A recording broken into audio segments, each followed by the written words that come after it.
So, after you signing in to your YouTube TV account, you want to go to your profile picture at the top right of your screen, and then click on Settings, and then between Streaming Limits and Area, you can just click on Ratings Filter. So if you ever choose any of these options, then your YouTube TV channel, show, or program will be restricted or limited according to the filters. And keep in mind that this filter will only apply to the specific device that you currently set the filter on. So if you do it on your computer, it will only apply to your computer, not to your smart TV, your smartphone, or any streaming devices. So you need to do it on each of the devices. But don't worry, the way to access it is the same. Just go to your profile picture, then go to Settings, and then click on Ratings Filter.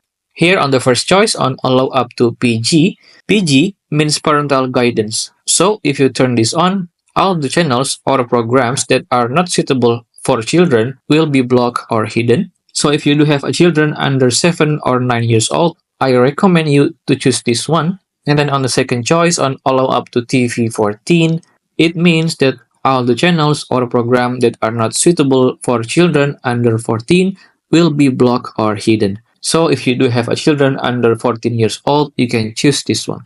And then to remove the filter or age restriction, just click on Allow all content. And that's how to add or remove age restriction on YouTube TV. If you find this video useful, please consider like and subscribe.